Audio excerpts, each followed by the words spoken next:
नमस्कार मंडळी. कसे आहात सगळे? तर आजचा व्लॉग आहे एकदम हेल्दी, एनर्जेटिक आणि थोडासा मोटिवेशनल सुद्धा. आता संडे म्हटलं की नॉर्मली आपल्यापैकी अर्धे लोक काय करतात, तर सकाळी अलार्म बंद आणि परत झोप. आमचं पण काही वेगळं प्लॅनिंग नव्हतं. पण आज स्पेशल दिवस होता. आज होता इंटरनॅशनल डे ऑफ योगा आणि आमच्या घराजवळच्या गार्डनमध्ये योगा डे सेलिब्रेट होणार होता. मग म्हटलं रोज-रोज ऑफिस, घर, लॅपटॉप, मोबाईल यामध्येच लाईफ चालली आहे. आज जरा शरीराला पण आठवण करून देऊया, की भाऊ तुझ्याकडे मसल्स पण आहेत. तर चला मग सुरू करूया आजचा ब्लॉग. तर आज सकाळी आम्ही गेलो होतो आमच्या जवळच्या शिवसृष्टी म्हणजे हत्ती गार्डनमध्ये. आता आम्हाला वाटलं होतं संडे आहे, एवढ्या सकाळी कोण येणार? पण तिथे गेल्यावर वाटलं, अरे वाह! पुणेकर लोक खरंच फिटनेस बाबतीत सिरियस आहेत. कारण प्रोग्राम ऑलरेडी सुरू झालेला आणि इतकी पब्लिक आलेली की आम्हाला वाटलं कुठला कॉन्सर्ट चालू आहे की काय. सगळीकडे खूप पॉझिटिव्ह वाईब होती. मॉर्निंग फ्रेश हवा, लोकांचा उत्साह, स्पीकरवर म्युझिक. खरंच खूप छान वाटत होतं. गार्डनच्या एंट्रन्सवर खूप सुंदर रांगोळी काढलेली होती. इतकी सुंदर की 2 मिनिट आम्ही योगा विसरून रांगोळीचे शॉट्स घेत होतो. हा सगळा कार्यक्रम लोकल झुंबा क्लासेस आणि योगा क्लासने ऑर्गनाईज केलेला होता.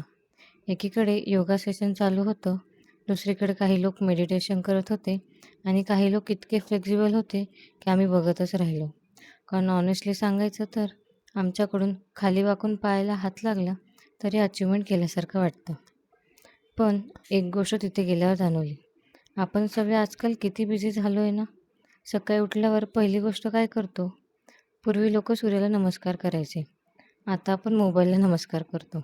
नोटिफिकेशन चेक करायच्या, रील्स बघायच्या, ऑफिस मेसेजेस बघायचे आणि कधी स्ट्रेस सुरू होतो हे कळत देखील नाही.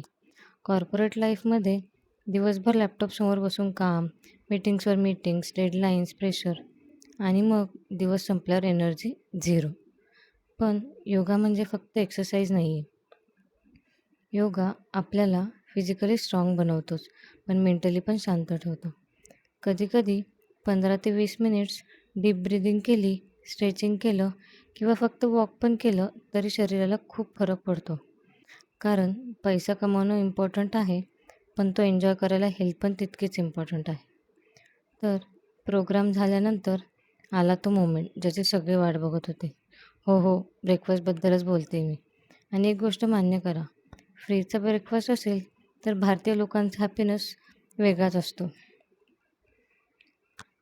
हेल्दी कार्यक्रम झाला, मग हेल्दी नाश्ता, ते पण सगळ्यांसाठी बरं का. ते बघून म्हटलं आजचा संडे खरंच खूप प्रोडक्टिव्ह चालला. त्यानंतर आम्ही गेलो जवळच असलेल्या डायनासोर गार्डनमध्ये आणि मला पर्सनली हे गार्डन खूप युनिक वाटलं.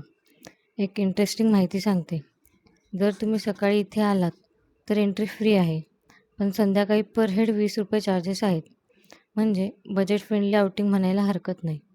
या गार्डनची खास गोष्ट म्हणजे इथे मेटलपासून डायनासोरचे क्रिएचर्स बनवलेले आहेत, जे बघायला खरंच खूप क्रिएटिव्ह वाटतात. सरकारने एक्सरसाइज इक्विपमेंट्स पण ठेवले आहे. त्याचा लोक पुरेपूर फायदा घेताना दिसलेत. इथे लहान मुलांसाठी स्लाईड्स आहेत, सीसॉ आहेत, हँगिंग रॉड आहेत, मोठ्यांसाठी एक्सरसाइज मशीन्स आहेत. म्हणजे छोट्यांपासून मोठ्यांपर्यंत सगळ्यांसाठी इथे काही ना काही आहे.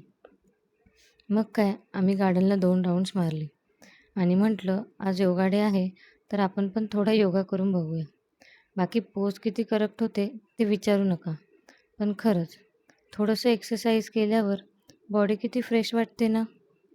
आजकाल आपण करिअर बिल्ड करण्यात इतके बिझी झालो आहे की हेल्थला वेळ देणं विसरत चाललो आहे. पॅकेज वाढतं आहे पण स्टेप काउंट कमी होतं आहे. आपली सॅलरी वाढते आहे पण स्टॅमिना कमी होतो आहे. म्हणून दिवसातून 1 तास नाही जमला तरी 20 मिनिट स्वतःसाठी काढायला हवा. योगा करा, वॉक करा, एक्सरसाइज करा, कुठलीही ॲक्टिव्हिटी करा. कारण हेल्दी बॉडी असेल तर लाईफचे सगळे मोमेंट्स जास्त चांगले एन्जॉय करता येतील, असं मला वाटतं. तुम्हाला देखील काय वाटतं याबद्दल मला कमेंटमध्ये नक्की सांगा. आणि या इंटरनॅशनल योगा डेला तुम्ही योगा केला की नाही हे सुद्धा मला कमेंटमध्ये सांगा. मला जाणून घ्यायला नक्की आवडेल. तर असा होता आजचा आमचा व्लॉग. हेल्दी, प्रोडक्टिव्ह आणि थोडा एक्सायटेड. व्हिडिओ आवडला असेल तर लाईक करा, कमेंट करा आणि चॅनलला सबस्क्राईब करायला विसरू नका. भेटूया नेक्स्ट व्हिडिओमध्ये. तोपर्यंत bye bye. Stay healthy, stay happy.